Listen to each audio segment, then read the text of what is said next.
Hello and welcome to My Mom's Basement, presented by Barstool Sports, and a very special nerd news edition of My Mom's Basement with Robbie and Clem. We've got trailers to talk about. We've got hostile takeovers to talk about. There's been a lot going on in the entertainment industry since our last episode. Clem, how are we doing? Doing good, Bob. Chock full. I mean, it's a crazy season. We had obviously the Stranger Things rewatches, watches. If you haven't got into that, go back. We have Stranger Things coming up. We have a little lull of content, and instead we just got a barrage of news. So a lot of news. And then next week we have our Home Alone rewatch commentary with a special guest. We could announce it, I think. Okay. KFC will be joining us for the Home Alone commentary. One of the main KFC interests, I feel like, is Home Alone. Like, that was one of the first things that I knew about Kevin. I feel like the first ugly sweaters he ever put on sale were the Wet Bandits, all of the different Sticky Bandits. Did he have one of them too? All the different Home Alone designs over the years have mostly come from his brain. Some of the best blogs we had back in the day when KFC, one of, if not the best blogger we had, like comparing who got hurt more between the Wet Bandits. Yeah, when I think Home Alone, he was the first person I think of. And this is the best part. KFC in the basement can be divisive because he's a very negative person. I feel like it's like one of like the three things in life he hasn't soured on yet in life. Yeah. Still loves Home Alone. I swear to God, if we watch that movie and he starts nitpicking shit, I'm gonna start hitting him with some booby traps, because it's the one thing that like I feel like he still has like light in his heart for. Yeah, I'm excited to also be able to give KFC Radio their flowers as a podcast with Kevin on as well, because we know they're coming to an end at the end of this year, and the Basement and KFC Radio have had tons of crossovers throughout the years, and we were both just fans of the podcast before the Basement ever started. Yeah, huge. It was definitely my number one like rotation. I don't know if I'd probably hours wise, if they had Spotify Wrapped, it would have been number one for me. And it was the one I'd look most for. When you see it go in the feed and you get the little butterflies in your stomach, that was number one. So yeah, there'll be the KFC haters. There might be a glazing session at some point. You may want to fast forward past that, or at least glaze KFC Radio. I'm not.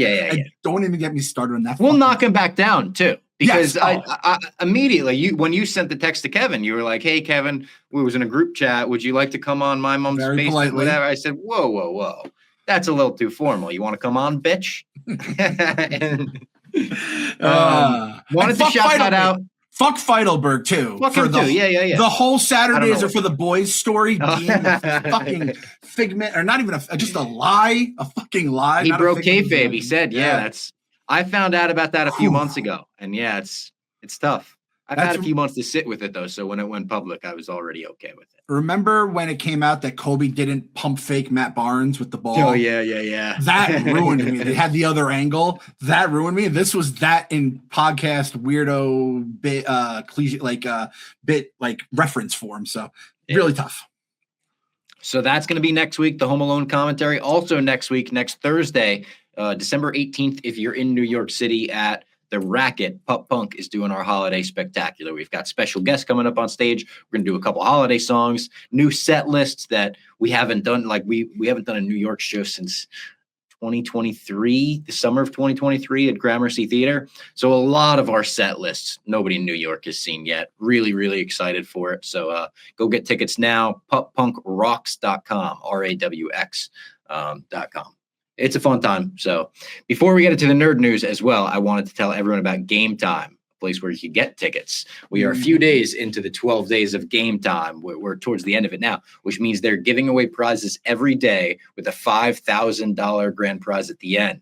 If you've not entered, you still have a little bit of time. Go to 12daysofgametime.com. It is free and only takes a few seconds. And this season, Game Time is celebrating the moments that have made people fans. And they've been enabling these moments for the past 12 years. I absolutely love using Game Time. They make it very, very easy across the board. What you see is what you pay. There's no added fees. And honestly, giving tickets for Christmas, I feel like I say this every year around this time, is my favorite thing to do because it's a double gift.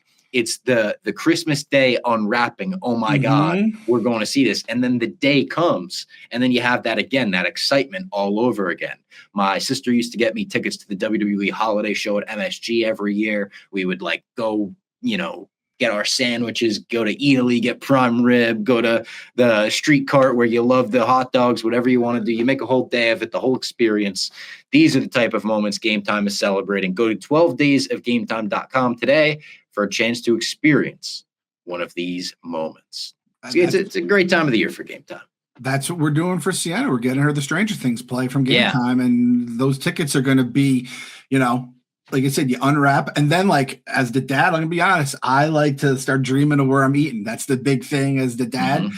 And when I was a kid, we went to Carmine's, which I always saw was like, it's like this like little New York, but it's like a chain, it's like, there's one in Vegas I went to, but man, I remember the meatballs melted in my mouth and I was like, holy cow, this is the greatest thing ever. So I'm dreaming of my meal and of the play, all thanks to Game Time. All right, nerd news, and we've got a lot of it. There's a lot of stuff to cover this week. None bigger, though, than the Warner Brothers possible sale to Netflix. They're talking like this is a done deal. Netflix sent out an email. Like, I got an email from Netflix. Hey, we just want to tell you we bought Warner Brothers. And I was like, I don't know if you guys have yet. I wanted to respond to that Netflix email and be like, are you sure about this? Because Christopher Nolan and the Directors Guild are trying to stop it. Paramount has launched a hostile takeover bid for more than Netflix evaluated Warner Brothers for. The government might step in and shut this thing down. There's a lot of major implications for the economy and the government and the country and jobs. We can't really speak to any of that. We don't really understand that. At least I think I could speak for you in saying that, Clem. What we can speak to is the things that Netflix would acquire. It's DC, it's everything HBO, it's everything Discovery, it's properties like Harry Potter and Scooby-Doo and major franchises.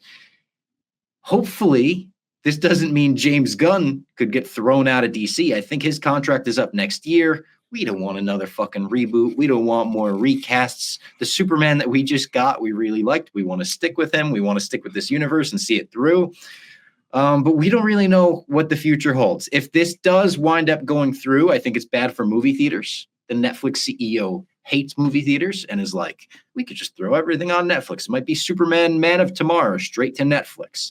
That would be bad. The thing I don't want people to worry about is movie theaters are never going to go away. I think Kevin Smith has said recently, like, they'll probably get to the point where they're almost like vinyl stores or like comic book stores where they're niche, but there's always going to be some market for people that want to go to the movies and watch movies like that. So I don't think they're going to go away, but I do think this could be bad for them as a easily accessible chain commodity. Yeah, I could definitely see that. And listen, so when this news came out, right, when the first story and the tweets dropped, it was, public opinion, let's just say, was not on Netflix's side, right? The ball knowers were furious. And my For You algorithm has definitely got some film, it knows what I like, so I'm into all that stuff. I'm into all the stuff we talk about here with the nerd news and whatever. And man, I'll tell you, I don't think I saw one person that I think is a movie fan be like, no, guys, this could work out well. So that was the first thing. It's like, I feel like I thought very, very, very, very briefly about doing this is going to be awesome. Can't wait to have Batman on Netflix. Yeah. I'll tell you, I've done a couple Light Camera Barstool like drafts. The amount of fucking anger you get about some throwaway 5th round pick. Oh, this isn't technically a sequel and shit. I'm like, and 20 people tweeting you stuff with such anger. I'm like, that is one part of Twitter. That is the elephant's graveyard. Do not go there. Let those people stay in their shadows. You sounded so nice when you just said that. 20 people tweeting me with such anger. I don't want to say what I've learned that really the mute conversation button really, that's what I really started embracing. One of the greatest buttons ever. Yeah. Well, I don't even know if I give Elon credit for that, but if he was in charge, I'll tip my cap to that fucking jerk off. But then it's like, I feel like Paramount, it's like the worst person just made a great point meme. Like, I feel like they're no great shakes in their own right, but they're like the better villain, I guess. I think they probably are, right? Like, and people are saying, oh, they're trying to shut it down. And everyone's like, yeah, Paramount's shutting it down. And it's just to get it themselves. So they're being a little nefarious about it themselves. But maybe that is better than Netflix. I'm not really sure. I'm also not sure which one would be more of a monopoly. It seems like the way they're talking would be Netflix. And I know monopolies are bad. But again, can't speak to really like what this does to the United States economy and jobs, and I don't really fucking know what's better for what in terms of that. I know Netflix just built the thing in New Jersey, like one of the biggest sound stages of all time. Oh, really? Is that good? I think so. I don't know. I don't know. Well, like, at least think of it this way. At least ChatGPT is because I feel like AI is the number one enemy. So at least it wasn't like ChatGPT buying Warner Brothers, which I don't think would have made a lick of sense. Or like, hey, Saudi Arabia. Yeah, Saudi Arabia too. Those are in like the top two. Which, knock on wood, like who knows? They might still come in with an even more hostile takeover bid. And like, what if YouTube had bid on it? I feel like people would not be liking the idea of YouTube owning Warner Brothers. Because that's Google, right? Yes, and then YouTube is Google, I think. Evil, faceless corporation. And then what are they going to start throwing movies to YouTube? And you need to have YouTube Premium. So maybe like that's what the Netflix guy should have been like. Hey, we're not Saudi Arabia. We're not AI. We're not fucking Google. But then it's Bezos, Amazon. People fucking hate Bezos and Amazon. That would have been worse, right? Yeah. I mean, he's like another evil, like dictator. All right. We don't need to do spin zone for this guy, though. We're giving this guy all the spin zones. Well, maybe Portnoy should have done a hostile takeover, and like we be the good guy. A hostile takeover compared to the bad guys. Yeah, I love that term, hostile takeover. I tweeted. I picture a bunch of like businessmen, like Ari Gold's, going into the offices with paintball guns. Like, this is a hostile takeover. Here we go. And you don't get too hostile. I'm saying paintball guns, but talking about nerds in suits doing hostile takeovers, I was like, yeah, they know how they're like mutinies. That's what I pictured. It really makes me miss Succession too, because that was a big Succession. Yeah. You know what I mean? Yeah. Oh man. So R.I.P. our boys in Succession, our beautiful and the con heads. Yeah, and maybe Christopher Nolan will stop it. He's apparently like the leading guy trying to put an end to this right now. He was also running the Ryan Coogler Sinners for Your Consideration screening, which I think is the most baller thing of all time, to have Christopher Nolan be the one to be like, please nominate Sinners for an Oscar. Like, you can't have a better cosign pretty much on a movie. Yeah, I didn't know this Christopher Nolan thing until you just said it there. So maybe there's a chance. And I'm kind of at the point where I do follow the ball knowers on Twitter. But like, again, the movie people are so crazy. Once everyone's on that side, I'm kind of on the side. But like, Christopher Nolan is kind of my North Star at this point. So if he's against it, I'm against it. I will say this, and I worked at ESPN for a while, and I know corporate takeovers and all this, like consolidating these monster companies work. It's not going to be good for like flat out. The people working, it's not good for. Yeah. And like I felt like we finally had everything good in the DCU. And if it like somehow died again because it'd be cursed. This would be a curse. It's a curse. We're dealing with curse territory. Yes. 100%. We're in curse territory. We're on the warning track right now. Yes. And then it does open the door up, oddly enough, for the. No, don't even say it. Yes, don't say it. It's already been said. Don't speak that evil. Okay, promise me. Feels like the Ark. We're opening the Ark right now, and I'm like, close your eyes, Clem. Close your eyes. I don't like making you do more work. You already work enough. But you know what? If you don't, I won't mention it again. But you have to promise me you're going to bleep it, so the people don't hear it. Okay, I'll bleep it. You're going to bleep it. So it's gone. It's gone. But I just want you to know. But you know what we talked about. That this leads, like the Infinity Stone, when like that, the timelines have split. That is a potential now. That is the one, the dark side of the one that Doctor Strange is. That is a potential verse. I don't like the blank verse. We don't want the blank verse. We can't speak that. Yes, of course. You know what we're talking about. Come on, you know what we're talking about. Jared Leto's involved. What if in this Netflixian DCU, there's 3 Batman? You know what? Timothy Chalamet meme. I got one on my friggin' hoodie right now. I'll take him back too. That is one thing people were saying. Could Netflix do a little saving face rather with DC fans if they buy Warner Brothers and they're like, all right, here's that Batgirl movie that they didn't put out. Ooh. I'm down for that. Put out that Batgirl movie. Yeah. I mean, that's like, they're going to run out of those tricks quickly, but hey, you got them, right? The next thing on the nerd news slate is DC related. We just got the Supergirl trailer, like a half an hour before we started recording this. It is a movie from Craig Gillespie, not James Gunn. Although the trailer would have you think it is a James Gunn movie, I would say. And I think it looks good. I tweeted, I both think it looks good and think it looks exactly like a Guardians of the Galaxy movie, almost to a concerning level. Like, I love these movies and I love that tone and I love the needle drops. So I think it's going to work for me. But is there any concern that the general public is going to go, oh, so all the DC movies are just going to feel like the Guardians movies? Because I feel like that was sort of a criticism of Superman, in that it was like, oh, it's like Superman meets Guardians. And there was some people that were not happy about that. Obviously, Clayface seems to be a completely different tone. So DC will zig when everyone thinks they're going to zag there. But did you have the same opinion about Guardians there? Same exact opinion, Bob. First of all, absolutely incredible song to start off. Call Me. Really good. That.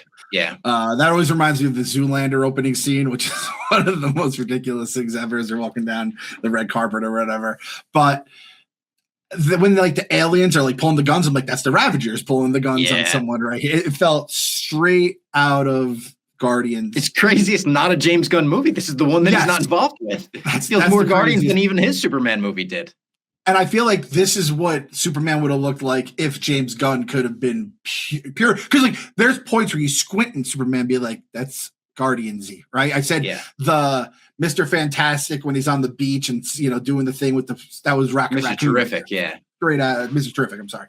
And this is the same kind of thing where I was like, that feels straight out of all Guardians. So I don't think any of us are alone. We all thought the same thing. I could see the movie not being this gunny. You would hope so, almost, right? And I love the Guardians. It also is, in fairness, the source material is very Guardians of the Galaxy. It's like a total space. I've been saying it's like a road trip in space. And it does have a lot of Guardians tone to it. So it's like they are being faithful to the comic, but I think people are just going to point to, oh, it's James Gunn's DCU. I guess people are already in my mentioned saying, oh, all James Gunn movies are going to look like this. And I have to be like, it's not a James Gunn movie. It's just, it's exec produced. He didn't write this. He didn't direct this. We get a little glimpse of Jason Momoa as Lobo in the trailer as well, but you could tell they're saving the full reveal for, I don't even want to say the movie, but later on. That really excites me. I think that's like one of the main things to look forward to about this. And Craig Gillespie has never let me down. I really liked Dumb Money. I really liked Cruella. I really liked I, Tonya. He does the needle drops in I, Tonya as well. So that's not just a Gunn thing. It kind of is a Craig Gillespie thing. But I'm still excited. I think the suit looks awesome. Like with that shot where it fucking turns around. She's got the full suit on. There's a few shots where the CG still looks super unfinished. And I know it is unfinished. It looks unfinished because it is. But there's a shot where the doors open on like the spaceship that comes down and it looks out to her and she's kind of standing there in the desert. She's got the sunglasses, the trench coat on. It's one of the worst like green screen effects that I couldn't believe it. But they got plenty of time to fix that. People criticize the color grading on the fucking Superman trailer and stuff. It wound up looking great in theaters. This one was like a very brownish and gold, like a dark bronze kind of a thing, I think. Yeah. And that was actually that's part of Guardians too. You know what I mean? Yeah. So I can like, it's not even our fault at this point. I was going to say I have no clue about the director. And then my guy Bob was just rattling off all his stuff, his style. So I do appreciate that.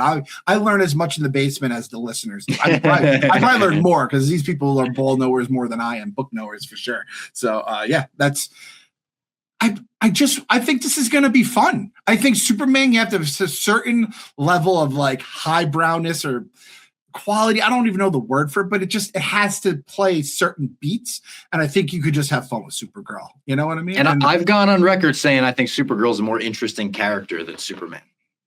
And what did you think about Crypto? Oh, I love Crypto. I think that he was more recognizable as a CG dog in his brief time in this trailer than he was in Superman. But I thought him pissing on the newspaper that had Superman on it was kind of a funny, like, that's kind of the tone of the movie. She's kind of like, it's truth, justice, whatever. And that's Supergirl. Just the fact that she was like 13, 14 when Krypton exploded and she had to watch everyone she knew and loved and cared about die in front of her face. And now she's more of a hardened, I don't give a shit about this, like kind of a drunk. Like, I think that is a very interesting character where it's not the goody two shoes Boy Scout type thing. Yeah, and I actually, the Krypton stuff, I was like, that could be really good and interesting to see how it all goes. And maybe we could hear the word harem said a couple more times by Triple Wayne's. I'd enjoy that. Maybe more context for Superman's parents. Yeah. Like, she knew him. They could do some cool shit with that. So that was some part that I hadn't even thought of. So all in all, by the way, you were talking about the CGI, my kids were watching YouTube and I Show Speed guy was somehow on the screen, and there was one where he went bald, and they're like, "Oh, that's AI." Yeah, that's AI. I'm like, these kids have like AI filters at the age of like 7. It's crazy this is the world they live in. They can spot AI from across the room. I can't spot AI. Our boy Unc Dante the Don, he has, I think, had a couple smoke show falling for it over and over again. Poor Mama Fox is sending me AI videos of like preachers exercising demons out of chihuahuas, and I'm like, come on. I saw a gorilla riding a cheetah at some point at a zoo today, and I was like, that's so awesome. I know it's not real. Send it to me. I'll tell you, Clem, this is fake. That's actually a good like website, is like boomerai.com, and all us olds you send the thing, is this true? And then people with brains can say no. There were a lot of AI Doomsday trailers this week. I don't know if you saw any of those on Twitter, but there was a couple clips, like they made them look like they were in theaters too. Yeah. Oh, really? Yeah, they made it look like it was like filmed with like a phone, and a few of them got people. None of them got me, of course. I'm perfect with AI. No, I'm not perfect with AI. But the Doomsday trailers, they were just none of them were good enough to really fool you. But there was a rumored Doomsday trailer drop today. So the thought was Supergirl was beating Marvel to the punch by releasing this week. So there was a thought that Marvel was going to say, fuck you, we're releasing same day, and nobody's going to talk about Supergirl when we're talking about Doomsday. Then Supergirl announced something for yesterday. It wound up just being the poster. People thought they were jumping off sides. I thought they were jumping off sides. You called it. You said they blinked. Now they're saying Doomsday is going to have a trailer attached to Avatar, like we all thought, next week. And it's going to be exclusive to theaters for a week, and then it's going to go online. I don't know if I trust that, because we know it's going to leak right away, just like the Odyssey things do right away when they put them in theaters. And I feel like Marvel would rather put out the 4K straight from the source video rather than just have the leaks out there. So still to be determined on that, still to be determined on a Spielberg trailer, because he just had a huge Times Square campaign about his new movie. No title yet, which I love. I don't think they should announce a title for months. Just make it the new Spielberg movie. And it's like, oh shit, what's this going to be? So we're on trailer watch for a bunch of different things right now. I feel like at any moment we could get a couple different major trailers. Agreed. First of all, the Spielberg one, I think you should go to the movie and go, I want 2 for the Spielberg movie, and you don't know the title until it shows on the screen. Now we're talking, Bob. Yeah, Bob's getting into it right now. I love that. Doomsday, you were saying how if Marvel had released a Doomsday trailer, we wouldn't be talking about Supergirl. I'm personally worried if Marvel only has the Doomsday trailer before Avatar 3, no one's going to talk about the Doomsday trailer, because then they're going to be sitting in their seats and watch 3 hours of a cinematic and technological masterpiece that will make our world seem irrelevant to the happenings. They're not going to see it. They're going to be on their phones, Clem. They're going to be tweeting, oh my God, I just saw Robert Downey Jr. as Dr. Doom. I can't. They're going to look up. They're going, oh, I forgot I was at Avatar.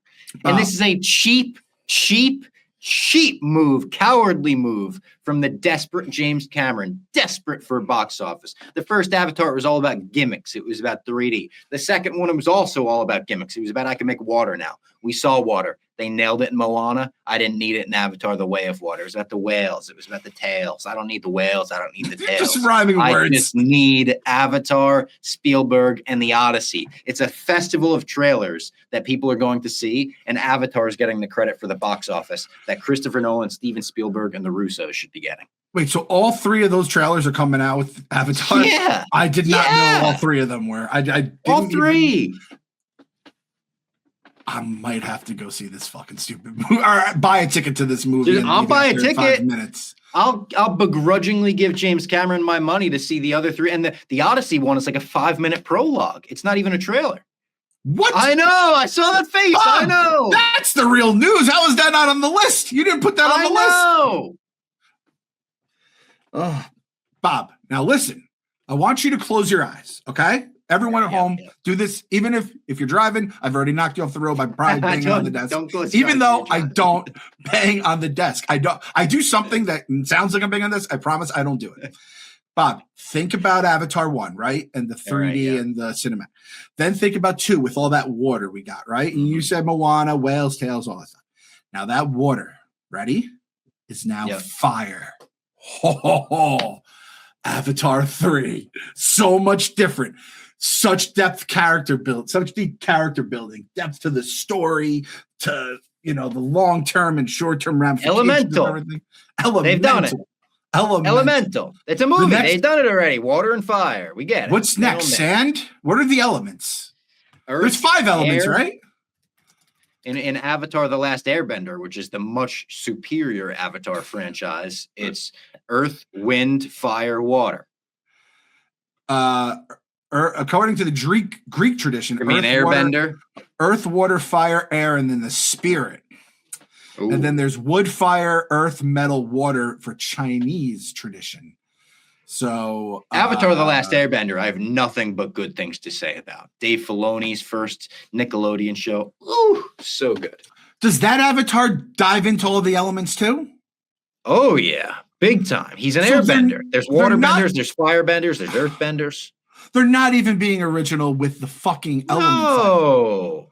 Oh, Jimmy, what happened to you? Sweet, sweet Jimmy. Oh, I honestly think he went too low in one of those submarines at one point. And just a couple brain cells popped, and then the money, he's just being comfortable. Made him Navi. All he sees is blue because he was looking at the window for so long. He saw water. Oh, I got to make blue, everything blue. Chill out. I can listen to James talk about water because that's his life. This guy doesn't know shit about fire. Fire can't survive for himself. Yes. I think we have our hashtag Cameron blew himself. Also, just John Bernthal came out and said the Punisher special, which I think they already filmed. It's already wrapped and done. Will release right around Spider-Man, which he'll also appear in. So that'll be kind of interesting if they did some kind of gimmick where it's like, watch the Punisher special on Disney Plus. It'll lead you right into Spider-Man in theaters. I think that'd be cool. That's very cool. And because he's in prison right now at the end of Born Again season 2. So his Punisher special, his breakout, Spider-Man, he's ready to go. And this and keep characters in movies. You could have two characters in the comic book is a very fun time together. It could be 75, 80% Spidey, but I don't need the Punisher being top billing or top 3 billing. Top 5 though, that's not crazy, and it just makes it feel like more of an event when it's all said and done, right? So that's very cool with me, especially because it's like someone tweeted at us about how I think it was The Boys and Daredevil are going to be going at the same time or something like that. Yeah, a lot. Yeah. And the basement where we are, the Popeyes worker me when we're trying to powder kegs going Invincible too at the same time. I think it's 3 at the same time. It's going to be a lot. Good news for the basement, though. We like having stuff to talk about. But the thing is, we always like having stuff to talk about. And then on weeks where we had nothing to talk about, we do free swim, nerd news and stuff. And then sometime over the last year and a half, I feel like people started really saying in person and the comments and replies, we love the nerd news. So now it's like even when we have stuff to talk about, we try to throw in a little nerd news. You guys are going to get some long episodes in 2026.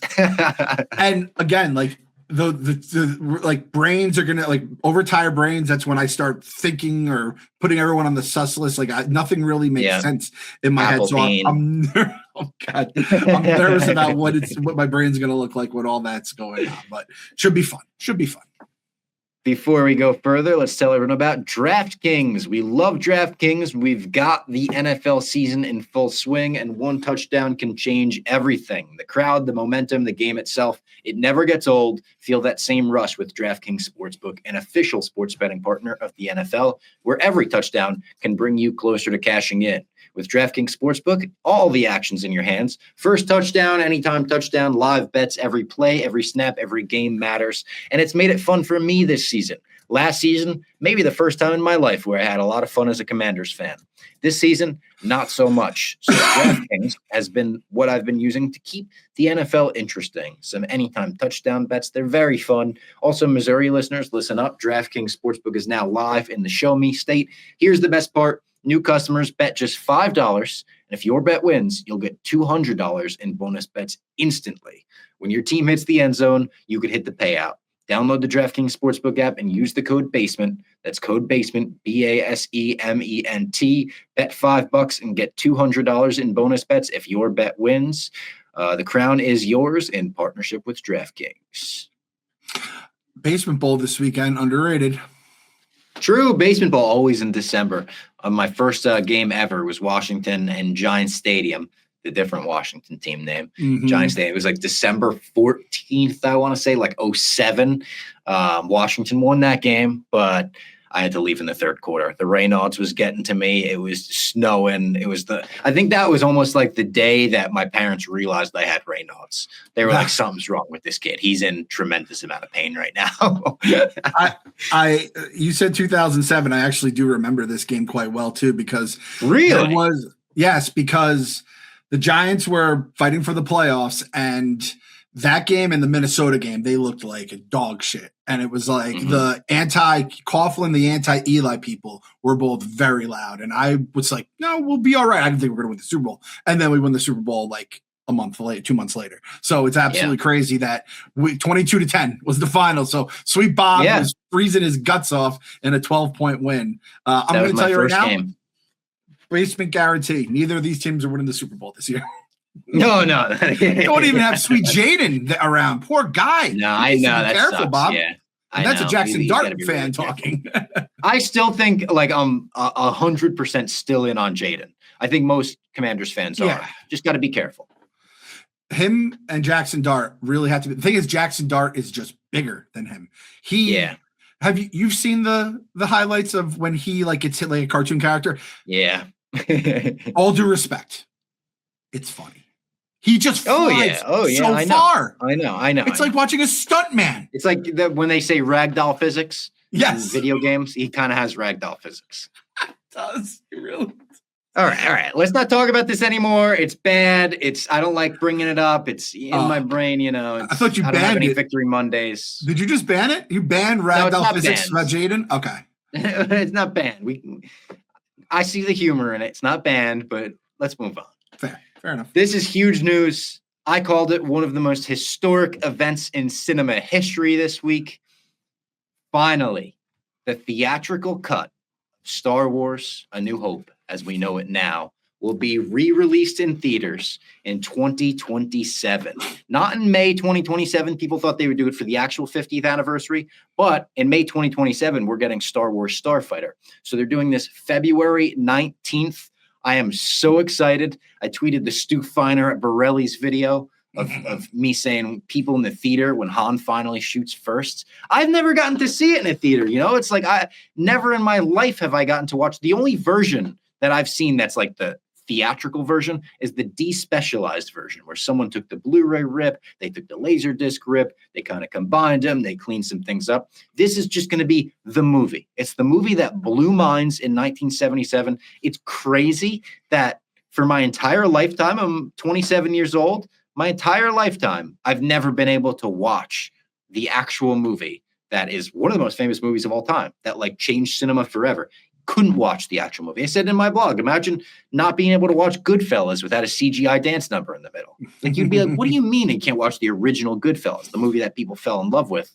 Finally, it's happening. I feel like a lot of people outside of the really nerdy bubble do not have any scope of what a big deal this is. They don't understand why everyone's so excited about it. I tried to explain it in a blog. I said to Lady Fox, I was like, let me just write a quick blog about this and then I'll be ready to go. And then I wound up writing 1,000 words about it. Oh, good. Shout out to all the girlfriends and wives of the idiots that are they record us doing the stupidest shit, wait around as we write about the stupidest shit, and somehow stick with us despite being already out of our league. So they are the real MVPs here, as Kevin Durant says. I mean, and it's one of those perfect things where it's the nerds love it, but then if you're also like a real movie buff, which a lot are. So this is made for the Jeff D. Lowe's of the world. This is made for the RAs of the world. I haven't seen RA comment. I'm sure he is over the moon about this. It's exciting. And I've told you this, I think, in the past. I wasn't a Star Wars guy growing up. It's just I watch like a minute of it on TV or whenever I catch it and be like, I don't really get why so many people like it. And then I saw the special edition. I think it was a special edition in the theaters and was like, holy shit, makes perfect sense now. To get the original version now, that's fucking awesome. And I'm so happy for guys like you that have never seen it. It's crazy. Like, I wonder, like Alamo brings, like I've seen Die Hard at Alamo. I've seen Home Alone at Alamo. They do like those events. I'm guessing maybe that Star Wars doesn't allow that kind of stuff. No, George hated it. George doubled down on this in like 2004 when it was the last time that a version of the theatrical movies went out on like the special features of a DVD set. And George basically came out and was like, I'm sorry you guys fell in love with a half-finished movie. It's not how it was meant to be seen. Like, he was like, hated people that wanted the original cut. And I don't even hate the special editions. I hate the Greedo stuff because when you look at it's such a stupid Night at the Roxbury head tilt that he does CGI style. And I don't really like the Jabba the Hutt thing. But there's even wacky stuff. Like, I grew up with the dance number in Return of the Jedi. I like that. Like, I would keep that in my version of Return of the Jedi. I think there's good changes they made. I think making the Emperor look more like the Emperor in Empire Strikes Back, good change. I think making Ewoks blink in Return of the Jedi, good change. It's not noticeable CGI. It's like, and then there's unnecessary stuff. The Greedo thing. They put extra rocks in front of R2-D2 in A New Hope. There's a bunch of like just stupid stuff. Hayden Christensen's head on Anakin Skywalker in Return of the Jedi takes you out of the movie every time. I have no issue with the special editions of the movies. They are the versions of the movies that got you, my brother, and a ton of other people, an entire generation, into Star Wars. I just don't think they should be the only option. I think we should have the option to watch the movies how they came out, you know? So were the special editions ever re-released for like, even if it was like in limited fashion? Do you know? Like, yeah, you could have seen it in the theater. It would just be that version of the movie. Yeah. And when you said Goodfellas, I mean, that's a good way to put it. Like, can you imagine like 1, 2, 3, 4, and then Spider dancing is with the fucking and the little the lady with the long lip snout thing. It's like The Godfather. Like, I don't think it's reaching to say that Star Wars holds the same importance to cinema that movies like those do. Like, imagine if The Godfather, they were like, yeah, the horse head we took out. What do you mean you took it out? It's like, that has to be in the movie. It's the original version of the movie. So I'm excited. I promise you this. I'll go see the Star Wars in theaters more than once when it's in theaters in 2027. So the best part about this is, for us, from a selfish purpose, the boss man is very excited. Oh, yeah. This, right? This is when he was like, he wants red carpet access, right? And he said that to me last time he's here. He's like, we got to get on the red carpet for Mando and Grogu, whatever the next Star Wars thing is. I said, yeah, I know. Do you think we could like use your leverage and get there? He's like, I don't know. I don't know if like Disney's the most welcoming to like me and Barstool, and we'll have to see. They're not welcoming, but we don't know. I think Bob Iger had that weird quote about him and like talked about pizza reviews back in the day. Said he wanted to smack him with a piece of pizza or something weird like that. But when I tweeted the Stu Feiner thing in reaction to this, like the Lucasfilm head of PR or something followed me. So I'm going to try to play my cards right. And, you know, I wrote a very complimentary blog about it, which I didn't really have to reach. It's like, if you go back and read any Star Wars blog I've ever written, you'll know that I'm the guy that's going to be complimentary about it. But I'm definitely going to try to slide a DM through the boards one of these days about Dave Portnoy wanting to be on the red carpet, do a little pizza review with Grogu. Don't hate it, Bob. Don't hate it. We'll see. We'll see. And then trust tree in the basement, you know? We're all in the trust tree here. I'm letting everyone know my plans. Everyone be cool. Everyone be cool about it. What did you say the other day? Don't be fresh. Don't be fresh. Be cool. Don't be fresh about it. Yeah. 2 other quick Star Wars related things. David Cornsweat still begging to be in a Star Wars movie this week. Said that still his #1 dream, and Lucasfilm is very aware of it. And Spaceballs 2 has officially wrapped filming, which made me really happy. And I hope this isn't too morbid to say. Mel Brooks is like 99. And when they said they were filming it, my head went right away to like, I really hope that Mel Brooks is able to do that. It seemed like something he's legitimately passionate about. Like, I don't think this is like a cash grab for 99-year-old Mel Brooks. I think he's like, I want to have fun. Like, I don't know how many more times could be able to get on a movie set and get to act and do all this stuff. So just seeing that they wrapped, my heart was kind of happy for him. Like, he did it. He's 99 years old and they fucking made a Spaceballs movie.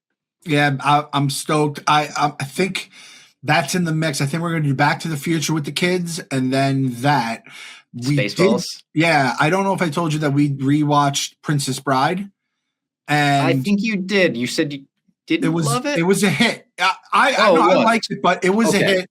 Goonies obviously was the one that wasn't a hit. Goonies was the one, yeah. This was a hit with AJ more so. The next day, he's like saying it.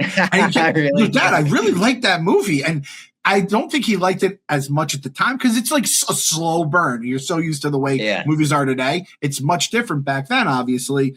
But it just is one of the things that just sticks with you. And Spaceballs, I think I might have to rewatch it on my own first to make sure everything's kosher because it might get a little crazy along the way. Because the Schwartz, there's definitely and, so that's just what I remember. So I have to rewatch. But if it's good, they love they're Star Wars fans now. And then the thing that really sold me on this number 2 one is you saying they have so much more stuff that they can parody now over the years. And I'm like, oh, I'm really excited for that. Was this just when was the first one? Was the first one after the trilogy or was it just after like 87? So the trilogy was done at that point. Yeah. This was really interesting news. Scarlett Johansson cast in The Batman Part 2 in an unknown role. Emma Stone reportedly passed on this before Scarlett Johansson. I have independently confirmed that. How about that, Clem? Emma Stone did confirmed pass on The Batman Part 2. They went with Scarlett Johansson and Zoe Kravitz, still not expected to be in the movie. They're really saying she's not going to be in The Batman Part 2. We're not going to get Sophia Falcone in The Batman Part 2, which just makes me think like they set up Sophie at the end of Batman 1. She leaves Gotham, but it's left on the terms that Batman and Catwoman are always left on, where she'll be back. It took them how many years to come out with the sequel? Clem, are we setting them up to come back in the third one that's going to be 15 years away? Who's going to own Warner Brothers by that time?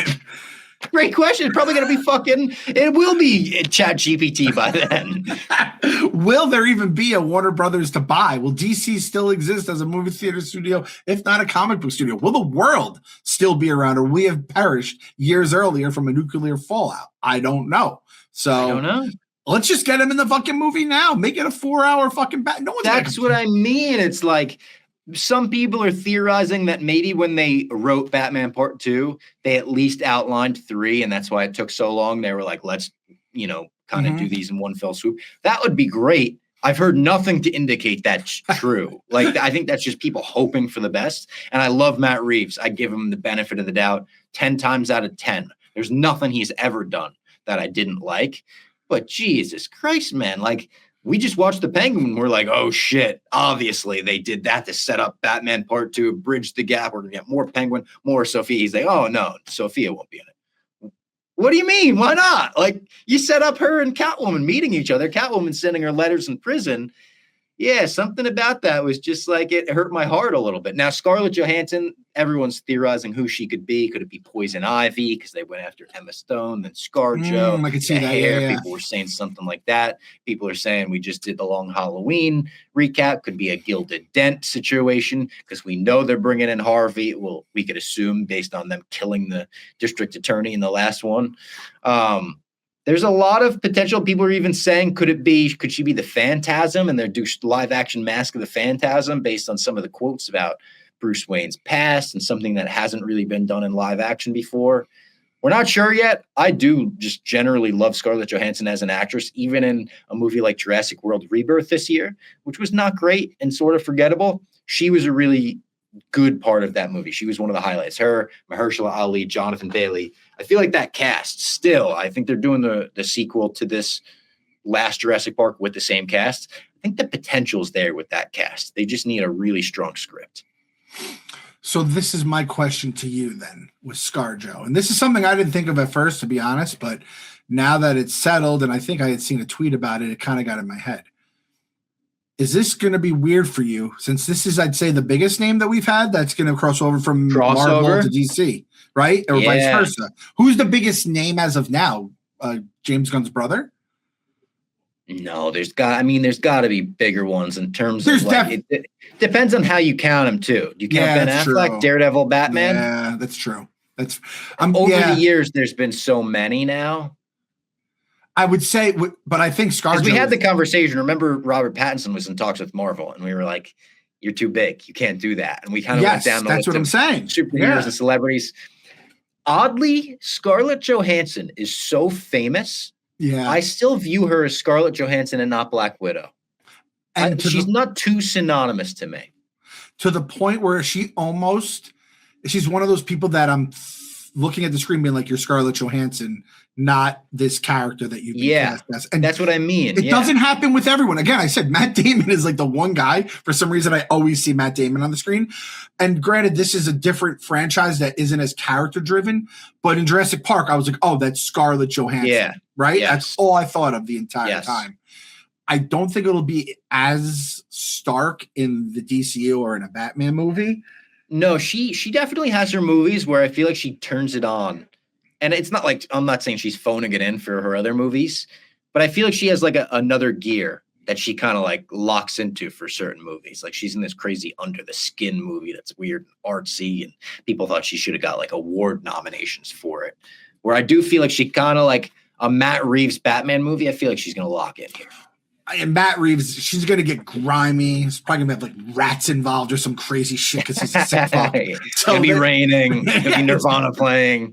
So we're not going to get SCARJO looking like SCARJO. Oh, look, it's going to be another Nirvana movie for her. Black Widow, the infamous me telling you could go see it. Yeah. And it's the montage set to like Slow Smells Like Teen Spirit to human trafficking and stuff. I got that. And I was like, it'll be fine. You could take the daughter to it. Best songs in like a comic movie ever. Someone tweeted that song, and I'm like, fucking Bob.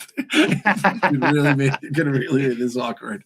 So, speaking of songs, I was going to say, this kind of goes into the Stranger Things song topic that we were texting about right before we went live. The Stranger Things creators, the Duffers, have come out and said that there's a song in the finale of this season or the whole series that has never been cleared to be used in a TV show or a movie before. So everyone's speculating on what song this could be. And we were texting about it. There was a tweet that went viral saying Forever Young. And then a bunch of people were like, they used that in Napoleon Dynamite in a super famous scene. So definitely not Forever Young.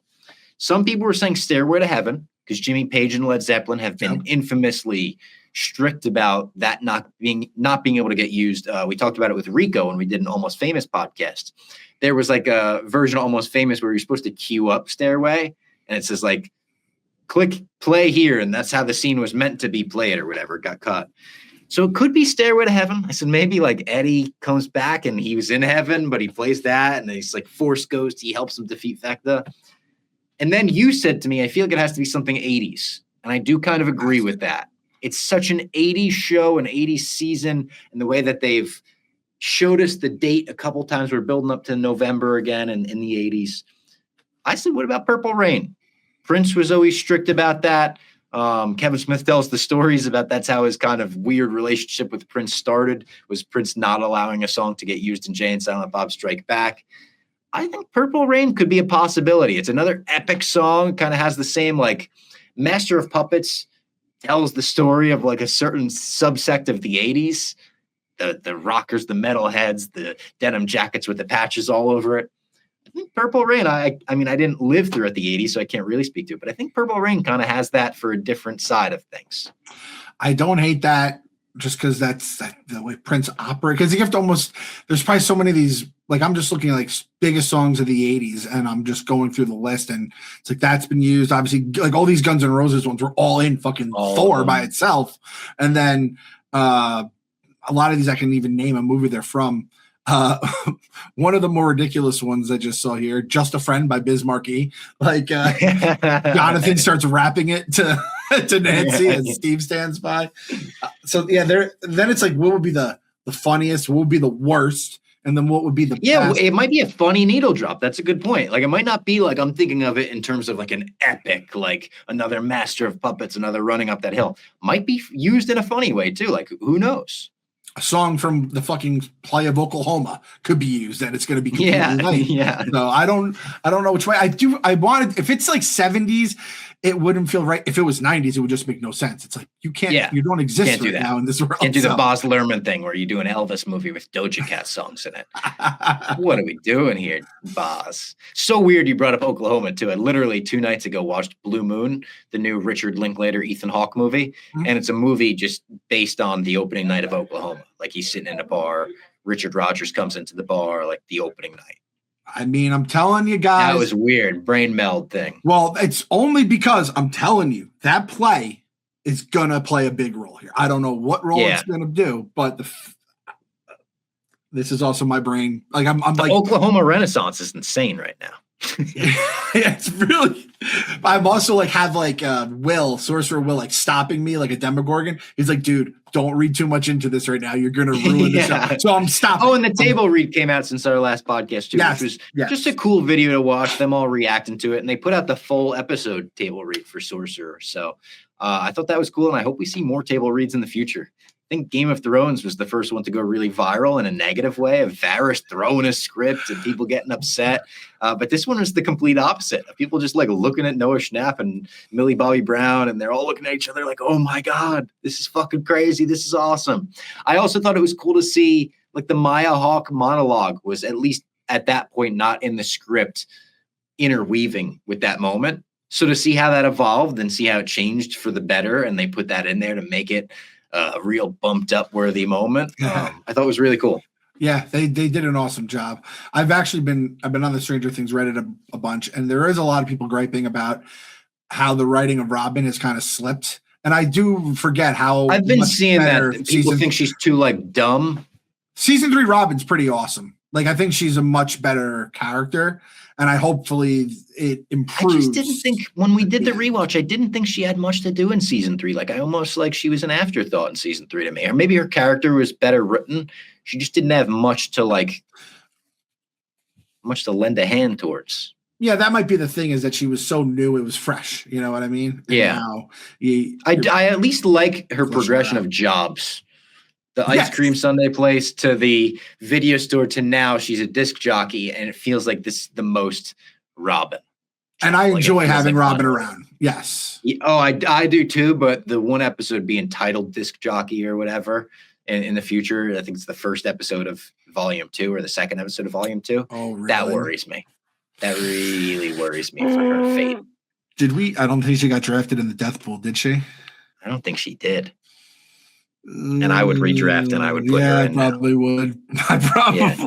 I avoid those titles because, man, I feel like they are pretty fucking heavy. They definitely. Or I think it's called Shock Jock or something like that. Which I was also thinking they're gonna have to climb to the top of that fucking tower again. It's gonna shock one of them. I was thinking defibrillator, but that could be another. Yeah. Do that. By the way, complete tangent here. One of the most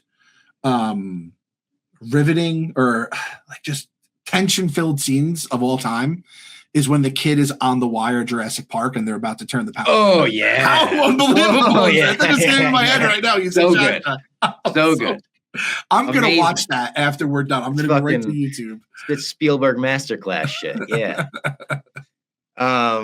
Hey, speaking of big directors, this is just, I really got a kick out of this. Quentin Tarantino fucking hates Paul Dano. He hates the shit out of this guy, calls him a weak man, the weakest actor in the SAG. He said There Will Be Blood would have been the best movie of the 21st century, but it was clearly like a two-hander, and there was only one hand. He said it would have been great if Austin Butler was in that role, but Paul Dano is just a weak, uninteresting guy. Everyone's like, did Paul Dano fuck his girlfriend? Like, what happened between these two where he's just vengeful, hateful, just despises Paul Dano, a director who everyone else in Hollywood loves. People came to his defense. People started bringing up, he's literally worked with like every big director in Hollywood. Spielberg cast Paul Dano as his dad. That's how much faith he had in Dano. Like, just a strange tangent from Tarantino. But then again, Tarantino has weird-ass movie takes. That's something I got to remind everyone of. Tarantino thinks there's one good superhero movie ever, and it's Superman Returns, the Brandon Routh, Kevin Spacey movie where he doesn't even throw a punch. There was something. What is he obsessed with? Is he obsessed with like a Toy Story, right? Toy Story 3. Toy Stories. I love that. Movies ever made. Yeah. Which I don't have any gripes about that one. Yeah. But I love this. I wish we had more of it. I wish we had legit rivalries. In sports, I think even that's died down, but back in the 90s and 80s, they really had hatred. And listen, these people, a lot of them probably hate each other when they're going for the same roles. And it's, one of my favorite things is like, when you look at these celebrities, they're painted with this paintbrush because they're in the public eye and they're usually very good looking and, whatever, funny, charming, whatever it may be. They're also like the drama nerds, and a lot of those drama nerds love drama in general. And there's a lot of guys who probably have a lot of takes that I wish they just put it on fucking podcast form and just like Brian Cox. We were talking about Succession before. He's the king of it. Brian Cox is like, Jeremy Strong is method acting shit. Stupid. Like, he's willing to say it about his co-stars. It's awesome. And like, I love the good stuff too. Like, I've been watching a couple of the Sandler reviews. He was like, Farley was just the best. And everyone loved Farley. And I'm like, yes, I love hearing that. Brendan Fraser in The Rock this week. That was a nice clip. Warmed my heart when The Rock's giving him his flowers. I love that shit, but I'm with you. Bring the 90s back a little bit. All the bands in the 90s were feuding with each other. All the actors were feuding with each other. Enough with the media training. We talked about John Cena this week. The GOAT. He's retiring on Saturday. I love him, but his media training is out of control. He gives Bill Simmons the like corporate version of himself. Then he goes on Joe Rogan and you're like, oh, so that's how you are as a human being. Like, why aren't you just that way with other people? Yeah, it's very, and like The Rock, nice stuff with The Rock. Rock versus Vin Diesel was awesome. Like, amazing. It was incredible. And listen, it works with us idiots too. Nobody loves Barstool more Barstool. No, I'll tell you what. As the assistant editor in chief of the blog, I can tell you, nothing does numbers like Barstool drama. The nice stuff does nice too. Yeah, hey, this person got married. This person had a kid. Numbers. This person is sick, sucks. I hate this person. Triple the numbers, and it fucking lives on for days and days and days. And it works. Look at this. We're talking about this a week later. Yeah, exactly. To Tarantino's credit, it sounds like he had his take like right after the movie came out. He's like, that guy stinks. That character was terrible. And I didn't realize it was originally not supposed to be Dano playing twins. It was supposed to be the other actor. So I didn't realize at the time. Just happened to watch this movie for the first time like last month. So this was very fresh to me. I like Dano in it. I've always liked Dano. When he was Riddler, I was like, man, I couldn't imagine anyone else in this role right now, Yeah. So, dude, the Batman, Little Miss Sunshine, Prisoners. He's unreal in Prisoners. I just watched because of this week. We got Love and Mercy recommended to us, me and Lady Fox. Have you ever heard of this? Love and Mercy? It's a Beach Boys movie. Paul Dano plays Brian Wilson from the Beach Boys in his 20s, and John Cusack plays him in his like 40s or 50s.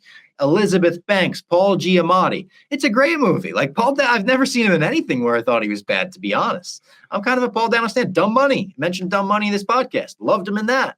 He was the bomb in Phantoms. Oh, wait, no. He was the bomb in Phantoms. This is the other thing, too. And like, I'm not trying to be a hard or anything, but like, we all have the friend who has their takes, and some of the takes are good, some of the takes are bad, and they just have an opinion on everything.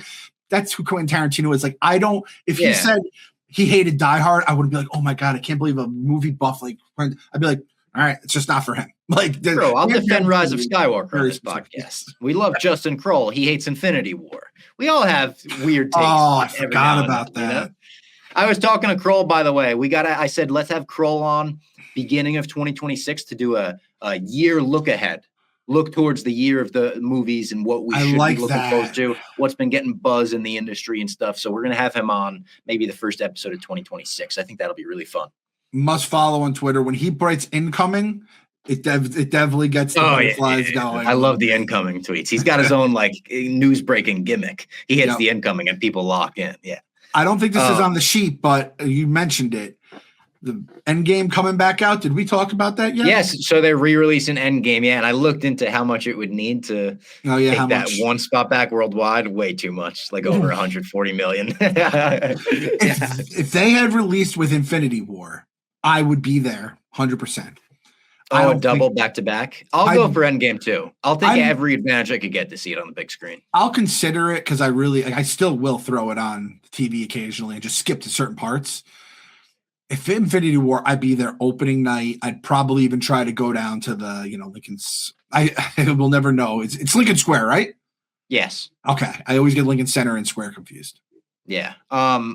Infinity War Endgame back to back with a cool intermission would be the dream. It would be like they did an intermission. I did Toy Story before Toy Story 3 came out. I did 1 and 2 together with my sister, and they had like games during intermission and stuff, trivia. Like I love that kind of thing. My brother just did Kill Bill, The Whole Bloody Affair. He did it this weekend. They had an intermission in that too and everything. That would be the dream, but I'll take any chance I could get to see Endgame. You put that back in theaters, I'm there opening night. I'll be fucking cheering for the portal scene. I'll be going nuts with everybody. People are saying, Scoopers were saying, well, this makes sense because the word on the street is that Doomsday is going to be a direct sequel to Endgame. Kind of like, yeah, no shit. It's the next Avengers. It's Avengers 5. You're talking it's going to be a sequel to Avengers 4. Yeah. We all know that, but I guess they're saying it's going to be involved with Steve and Peggy changing the timeline. Could play a factor in Doomsday. Probably should. Everyone's reposting the "you mess with time, it messes back" line, which I said to you, they put that in the trailer. Immediately bumped up. We are gonna have some legit problems coming with the timeline. I told you too. I'm sold. I saw the meme where people were like, they're basically erasing 4 and 5 or whatever the phases were. Yeah. Good. Fuck them. We recapped all of it. There's a couple good things, a whole lot of bad shit. I don't want you to be trying to fit those puzzle pieces into an Avengers. Endgame ruled. That was the one thing we could all agree on back then. And then it just went to shit. So I just want, if they just acted like these phases never happened, we get a couple characters that have been introduced during that time, along with all the ones we've already known. And then we can start building to Secret Invasion, the X-Men era, and all the other stuff in the future. Sold. Yeah, you won't hear a complaint from me. There's not enough Shang-Chi in this movie. Where was Moon Knight? Don't care. Just give me a good Avengers. Take down Jimmy and his stupid fucking fire movie. My brother just texted me yesterday, actually. He and my nephew kind of fell off after Endgame. They kind of were good after Endgame because my nephew's such a big Iron Man kid. He saw Endgame, and my brother said it was heartbreaking. In the car ride home, he was just like, I guess I have to find a new favorite superhero, huh? And he was like, no, you could still like Iron Man, buddy. So they kind of fell off, but now leading up to Doomsday, they're kind of interested in what they missed. So yesterday they watched Shang-Chi. My brother did say, he was like, we both really liked it. That bus fight was amazing. And a dragon fight for an 11-year-old brain was mind-blowing. So I'm kind of like excited for them to keep going. I wanted to watch Hawkeye next because it's Christmassy. And I think for an 11-year-old, the amount of bro that gets thrown around will be very funny. Oh, this bro, that bro, that bro. So I think they'll like that. We'll see. Before we go any further, let's tell everyone about our final sponsor of the day, AURAFRAMES. Here's my holiday pattern. Tell myself I'll be thoughtful, panic at the last minute, buy a gift card. This year, I skipped the panic and gave an Aura frame. We know that Clem has given Aura frames more than once, and they're always a hit. Always, because it's so personal. It's not just a frame. You preload it with the pictures that make it a sentimental gift. You share photos and videos effortlessly, share straight from your phone all year long, personalize your gift. You could add a message before it arrives. You preload it with the photos. You can't wrap togetherness, but you can frame it. For a limited time, save on the perfect gift by visiting auraframes.com to get $35 off Aura's best-selling Carver matte frames named #1 by Wirecutter by using promo code MOMSBASEMENT at checkout. That's auraframes.com, AURA frames.com, promo code MOMSBASEMENT. No parentheses, no dashes, no nothing, no apostrophe, Mom's Basement. This deal is exclusive to listeners and frames sell out fast, so order yours now to get it in time for the holidays and support the show by mentioning us at checkout. Terms and conditions apply, but we can both speak to it. Aura Frames, the best in the biz. again, I'm telling you, God's honest truth. Didn't have anything sent to me. Bought it, used the mom's basement code, bought it again. Have 3 moms taken care of with another mom next birthday coming on the way. It is a hit for them. It's a hit for everyone else's house. And I'll tell you, the kids love it too, because the kids see themselves. So they have grandkids, like, or you have kids yourself. It's an absolute smash hit, and it just makes everything so much easier. It's just one of those things that you're like, oh, how will it get used, or how will it get like the love? You put enough pictures in there, everyone's gonna be happy, and it's just well made. So I'm telling you, you get the box. The box is legit too. It's those little things. It's like a nice fancy box, so you can tell it's quality. So very much approve of the Aura frames. Our Aura frame is loaded with like 300 pictures of Faith, and then like a couple pictures of us as well. Love it. We got a trailer for The Boys season 5, final season of The Boys. Good trailer. We have reached the point with The Boys, like Game of Thrones, kind of like we were talking about, like that trailer. It's hard for a trailer to do much for you at this point. We know all the characters. We know all the powers. We know all the locations. We're not seeing anything we've never seen before. It's kind of just, we're ready for the show. Game of Thrones, we know. Dragons, swords, Middle Earth type looks. The Boys, gory, lasers coming out of eyes, explosions. Good trailer, but nothing I was, like, what? YouTube reaction face for. Happy to be back with the gang one more time. The last time actually gets me more excited because I do think we hit a little bit of a lull there, like for a couple seasons where it's the same stuff. Plus with Invincible, it was just the same gory superhero stuff. I felt like we were plus with Gen V. Yes, then Gen V as well. So I'm very happy where we are right now with the franchise. I think we're ending in the right place. A little bit of Gen V sprinkled in. You saw, I think, some of the characters there. Yeah. And I don't really need to see anything else. I just need the show to appear, and we're going to be happy. I will say this. I'm happy. It doesn't look like we're going to like just lean on the political stuff or whatever. Like, I think it's like we're in the end game now. So I want big shit getting done, big characters. They have to die. I want them to basically, like, this is the end. This is WrestleMania for them, where we can start. If you're going to do Gen V or another franchise spinoff, that's fine. I want things being finished here. I want the Homelander stuff being resolved. Who's my guy? The Butcher. Get all that, the son, the wife stuff, all that stuff in a bow by the finale, and then we can go on from there. And then if you have spinoffs, great. I do think The Boys has like slipped a little, but I do think it could absolutely crush because I know its peak is that high. Yeah. Rumors right up my alley that Oasis may have been selected to do the next James Bond theme. This is the James Bond that is kind of being run by Amazon and Jeff Bezos. Bezos wants his wife in the movie and everything. Bad signs there. But it's also the James Bond movie that Denis Villeneuve is doing. And again, I don't know if I'm saying his last name right. I'm trying to say it like Chalamet says it. This, I think, has the potential to be not only the greatest song of all time, but the greatest movie of all time if they nail that intro with the Oasis song. There's already like 5, 6, 7 Oasis or Gallagher Brothers songs that sound like they could be James Bond themes. Oh my God, it's the stars aligning right now. Oasis is back. They're bigger than they ever have been. You're giving Bond to Denis Villeneuve, who makes some of the greatest movies we've ever seen. He's like Nolan's successor, basically. This could be biblical, Clem. Celestial, godlike. This could be all of the above, I think. As long as Bezos doesn't get his hands in and muddy the waters and mess things up.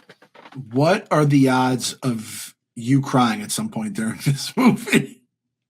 Oh, I mean, I'm not even a Bond guy, but I'll probably just cry for like Oasis, the intro. Yeah, that's what I'm saying. The intro. Yeah. You're gonna cry. And they're saying now Callum Turner may be the choice for Bond. For a long time, it was looking like we talked Idris Elba, we talked Aaron Taylor Johnson.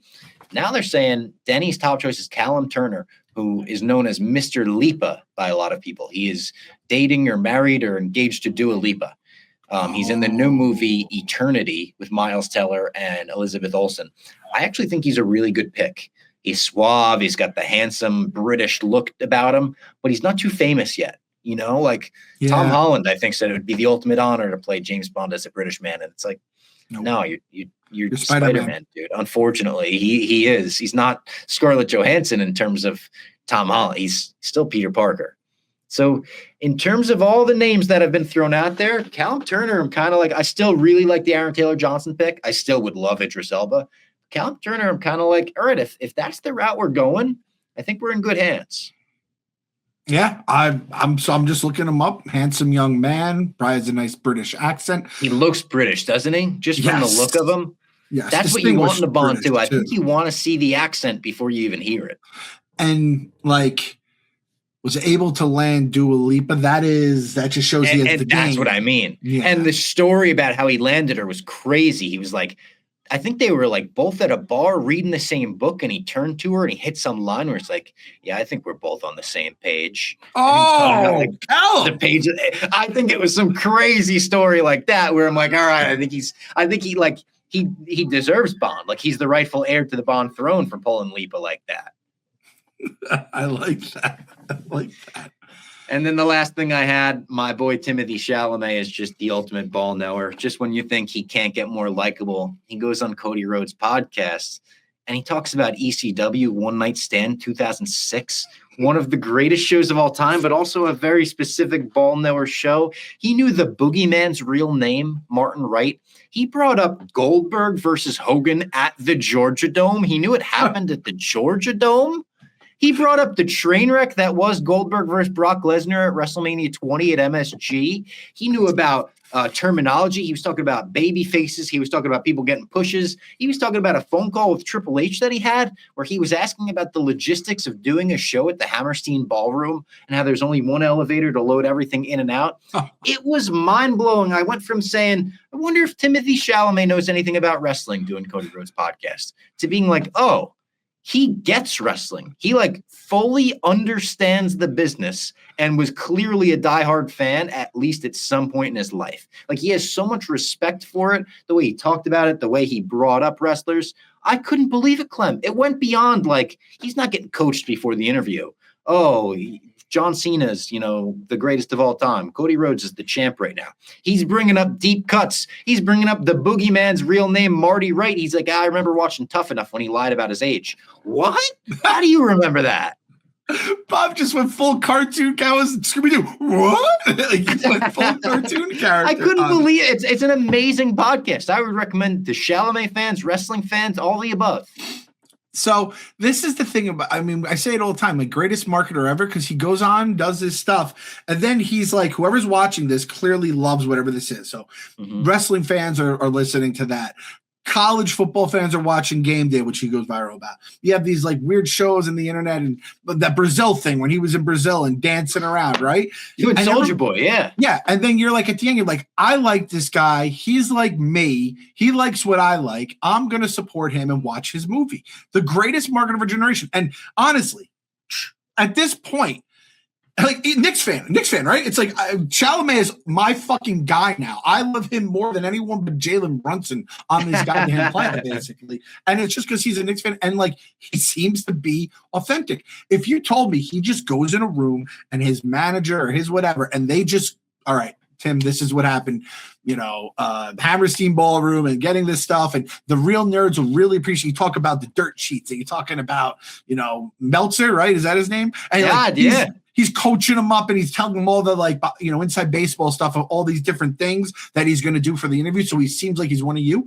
God bless. But it seems like he's just a fucking normal guy. Either way. The first time he met Batista on the Dune set, he said he played Batista's theme song and went and did his entrance in front of him, and everyone was like, "Come on!" And then they found a clip of Batista talking about it in like 2016 or 2019 or whatever when they were filming Dune. It was like they have the stuff to back it up too.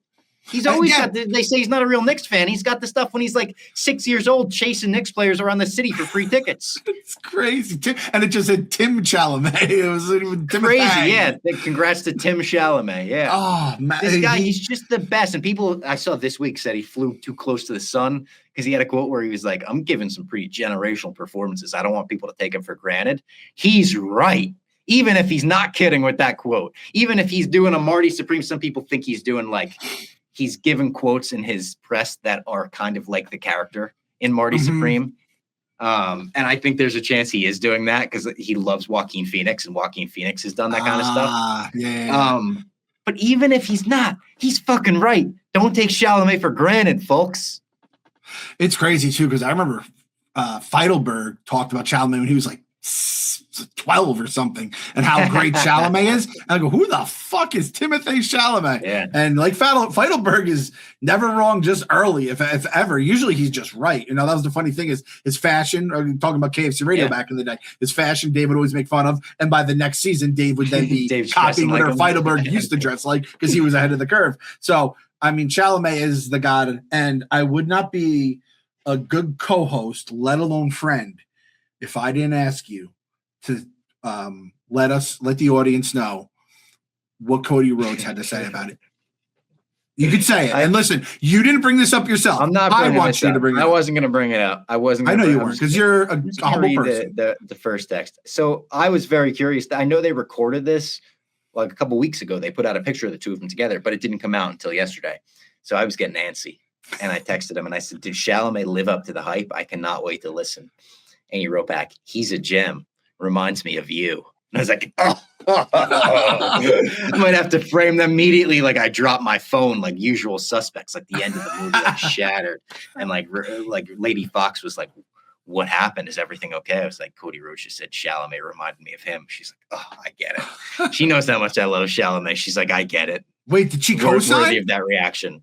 Did she? I don't know if she she can't co-sign because she never met Timmy. That's true. But that's a good feeling. She knew how much it meant to me, though. She was like, I get you that reaction, basically. We may have to call you like Roberto Fox. We have like an accent on the an accent, an umlaut, something like that. Yeah.